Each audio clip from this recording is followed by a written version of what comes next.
রাজধানীর foreign service একাডেমিতে রাজনৈতিক দলগুলোর সঙ্গে জাতীয় ঐকমত্য কমিশনের প্রথম সভার বিষয়ে আরও জানাতে সেখান থেকে আমাদের সাথে সরাসরি যুক্ত হয়েছেন সহকর্মী সাব্বির রোজ।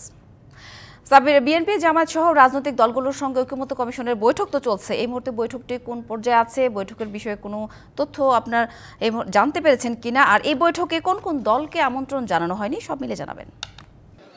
সাথী, আপনি জানেন যে বিকাল ৩টায় শুরু হয়েছে এই বৈঠকটি। মাঝখানে 10 মিনিটের নামাজের একটি বিরতি ছিল। তার পরবর্তীতে দ্বিতীয় ধাপের বৈঠক এখনো চলমান, যেটি শেষ হবে 5:30 নাগাদ।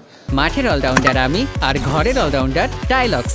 টাইলক্স টয়লেট ক্লিনার, ক্লিন মানেই টাইলক্স। তো আপনি জানেন অন্তর্বর্তী সরকার দায়িত্ব নেবার পর যে 6 কমিশন গঠন করে, সেই কমিশন প্রধান সহ প্রধান উপদেষ্টা তাদের সাথে বাংলাদেশের যত সক্রিয় রাজনৈতিক দলগুলো রয়েছে সেই প্রতিনিধিদের সাথে একটি বৈঠকের যে আজকে সেই সূচনা পর্ব শুরু, যেটা হচ্ছে জাতীয় ঐকমত্য কমিশনের যে কমিশনটি রয়েছে। তো সেই বিষয়টিতে আসলে উল্লেখ্য রয়েছে যে যে ধরনের সংস্কার প্রস্তাবগুলো দেওয়া হয়েছে, সংবিধান সুপারিশ থেকে শুরু করে আইন সংস্কার থেকে শুরু করে নির্বাচন ব্যবস্থা থেকে শুরু করে সব সংস্কার প্রস্তাবের সাথে রাজনৈতিক দলগুলোর কি মতামত রয়েছে, তাদের মতামতের ভিত্তিতে যে ঐকমত্য হবে সেটাই হচ্ছে জাতীয় ঐকমত্য কমিশনের সুপারিশমালায় থাকবে। এবং প্রধান উপদেষ্টার প্রেস সচিব কিছুক্ষণ আগে জানিয়েছেন যে 26টি দলের 100 জনেরও বেশি প্রতিনিধি অংশ নিয়েছেন এবং বিভিন্ন দলের বিভিন্ন ধরনের মতবাদ রয়েছে এবং সংস্কার প্রস্তাবের সাথে অনেকে দ্বিমত রয়েছেন। তো সেই বিষয়গুলো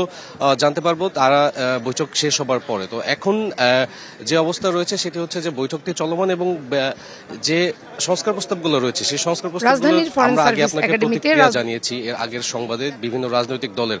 এবং আপনি জানেন যে বিএনপি মির্জা ফখরুল ইসলাম আলমগীরের নেতৃত্বে বিএনপির 5 সদস্যের প্রতিনিধি দল রয়েছেন এবং জামাত রয়েছেন, পাশাপাশি 26টি দল রয়েছেন। তো তাদের বৈঠক শেষে আমি এই যে সিদ্ধান্ত উপনীত হবে সেটি জানাতে পারবো। সাথে আপাতত এখন বৈঠক চলমান। ধন্যবাদ সাব্বির রোজ। বৈঠক শেষে নিশ্চয়ই আবারও আপনার সঙ্গে যুক্ত হব জানতে বিস্তারিত। ধন্যবাদ।